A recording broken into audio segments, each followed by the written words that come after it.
नमस्कार दोस्तों, मैं अनिल कुमार शर्मा आपका स्वागत करता हूं Anil Sharma GB YouTube channel पर। अगर आप मेरे इस चैनल अनिल शर्मा जीबी पर नए हों तो आपसे आग्रह है कि आप मेरे इस चैनल अनिल शर्मा जीबी को सब्सक्राइब कर लें ताकि मेरे द्वारा जो भी वीडियो बनाई जाए उसका नोटिफिकेशन आप सभी को सबसे पहले मिले और आप मेरे वीडियो को देख सकें। तो दोस्तों, मैं पुनः उपस्थित हूँ एक महत्वपूर्ण जानकारी के साथ। आशा करता हूं कि आपको ये जानकारी इस वीडियो के माध्यम से अच्छी लगेगी। अगर ये जानकारी आपको अच्छी लगती है तो निश्चित रूप से आप अधिक से अधिक लाइक, कमेंट और शेयर करें। आपको जो है इससे अच्छी अच्छी वीडियो समय समय पर मिलती रहे। तो मैं आप सभी को बता देना चाहता हूं कि चाहे बीपीएससी से पास नियोजित शिक्षक हों या फिर जो है ऐसे नियोजित शिक्षक जिन्होंने बीपीएससी परीक्षा में जो है भाग नहीं लिया था, इन दोनों के साथ कहीं ना कहीं जो है अन्याय हो रहा है। अगर रिजल्ट के संबंध में देखा जाए तो जो भी नियोजित शिक्षक बीपीएससी के माध्यम से हुए परीक्षा में बैठे थे उनकी संख्या लगभग 60 से 65 हज़ार थी और उनमें से लगभग 40 हज़ार शिक्षकों ने बीपीएससी के माध्यम से के लिए लिखित परीक्षा हुई थी उसमें सफल हुए हैं। इस तरह से अगर देखा जाए तो अगर 4.5 लाख नियोजित शिक्षक इस परीक्षा में अगर बैठे होते तो किसी अन्य अभ्यर्थी को शिक्षक बनने का सपना जो है सपना ही रह जाता। सारे सीटों पर नियोजित शिक्षक अपना हक जमा दिए रहते, लेकिन इतने टैलेंटेड और इतने जो है अनुभवी शिक्षक होने के बाद भी दोनों तरह के शिक्षकों के साथ बिहार सरकार जो है अन्याय कर रही है। उनके साथ जो है बिल्कुल सहानुभूति नहीं दिखा दे रही है, क्योंकि जो भी नियोजित शिक्षक जो बीपीएससी के माध्यम से होने वाली परीक्षा में बैठे थे उनको इस बात की जानकारी नहीं थी कि हमें ऐसे जगह पर भेजा जाएगा जो हमारे गृह जिले से काफ़ी दूर होगा और साथ ही साथ हमारी नियुक्ति जो है किसी ग्रामीण क्षेत्रों में की जाएगी। इसके अलावा उनको इस बात की जानकारी नहीं थी कि हमें जो है सेवा निरंतरता और वेतन संरक्षण का लाभ मिलेगा या नहीं मिलेगा। उन्हें तो इस बात की जो है खुशी थी कि हम इस परीक्षा में बैठने के बाद राज्यकर्मी बन जाएंगे और हमें नियमित शिक्षकों की तरह सारी सुविधाएं जो है बिहार सरकार द्वारा प्राप्त होगी। लेकिन आज नियोजित शिक्षक इस परीक्षा में बैठने के बाद अपने आप को उस दोराहे पर खड़े महसूस कर रहे हैं। उन्हें यह समझ में नहीं आ रहा है कि वह नए विद्यालय में योगदान करें या पूर्व से कार्यरत विद्यालय में बने रहें। ऐसी स्थिति पर बिहार सरकार ने नियोजित शिक्षकों को ला करके खड़ा कर दिया है। तो दूसरी तरफ बिहार के जो नियोजित शिक्षक हैं जो बीपीएससी परीक्षा में शामिल नहीं हुए थे, उनकी एक ही मांग जो कि हमेशा से बिहार सरकार से रही है कि हमें राज्यकर्मी का दर्जा दिया जाए, इस पर भी सरकार सहानुभूति पूर्वक विचार नहीं कर रही है और उन पर शर्त पे शर्त जो है थोपे जा रही है। कुछ दिन पहले विशिष्ट शिक्षक अध्यापक नियमावली 2023 का प्रकाशन किया गया था। उस नियमावली में ऐसे बातों का जो है वर्णन था जिसको सुन करके नियोजित शिक्षक जो है काफ़ी आक्रोशित थे। उसमें शर्त लगाया गया था कि जो भी नियोजित शिक्षक इस परीक्षा में बैठेंगे उन्हें ही जो है राज्यकर्मी का दर्जा दिया जाएगा और इस परीक्षा में बैठने के लिए उन्हें मात्र 3 अवसर मिलेंगे। अगर वे इन 3 अवसरों में परीक्षा में सफल नहीं हो पाते हैं तो उन्हें अपने नौकरी से हाथ धोना पड़ेगा, जो कि कहीं से इन नियोजित शिक्षकों के साथ जो है न्याय नहीं कहा जा सकता।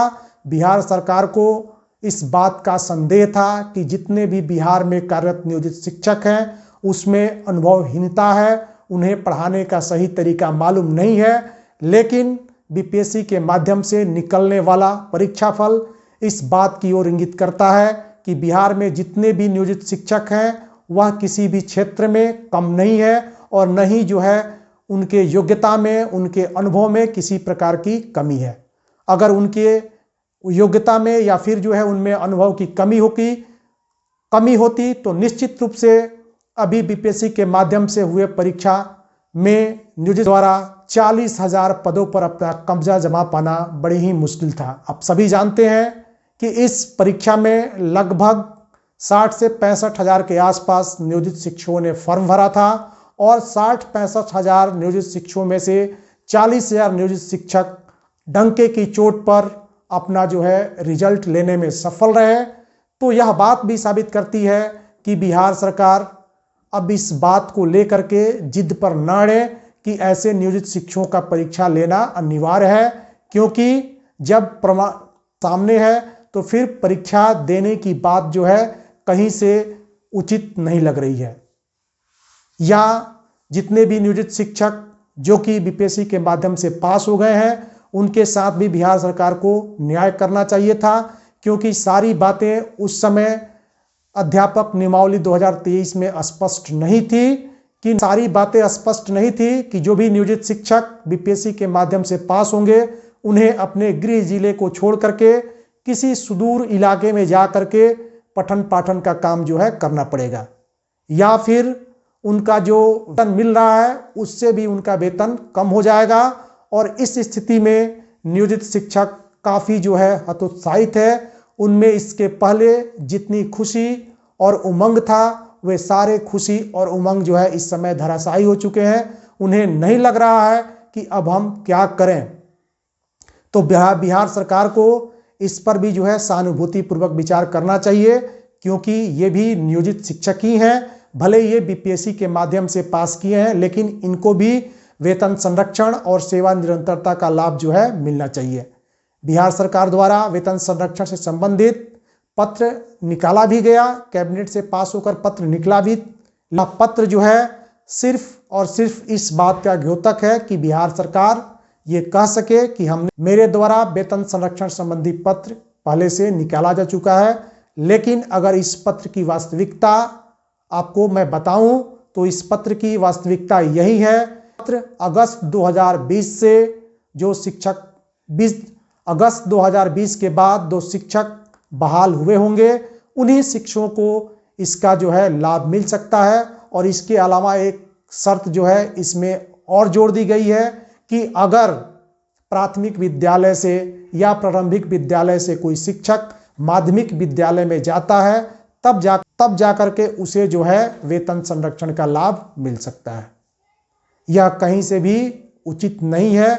अगर वेतन संरक्षण का लाभ बिहार सरकार को देना ही है तो वह सभी तरह के नियोजित शिक्षकों को वेतन संरक्षण और सेवा निरंतरता का लाभ दे, ताकि जो भी नियोजित शिक्षक बीपीएससी के माध्यम से परीक्षा में सफल हुए हैं उनको जो है इसका लाभ मिल सके।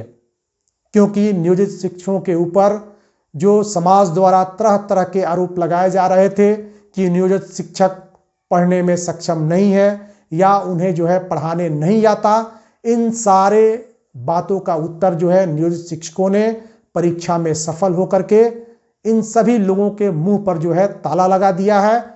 तो ऐसे नियोजित शिक्षकों को इस तरह का लाभ जो है क्यों नहीं दिया जा सकता। अतः बिहार सरकार से यह अनुरोध है कि इस पर सहानुभूतिपूर्वक विचार कर तुरंत ऐसे नियोजित शिक्षकों को वेतन संरक्षण और सेवा निरंतरता का लाभ जो है दिया जाए।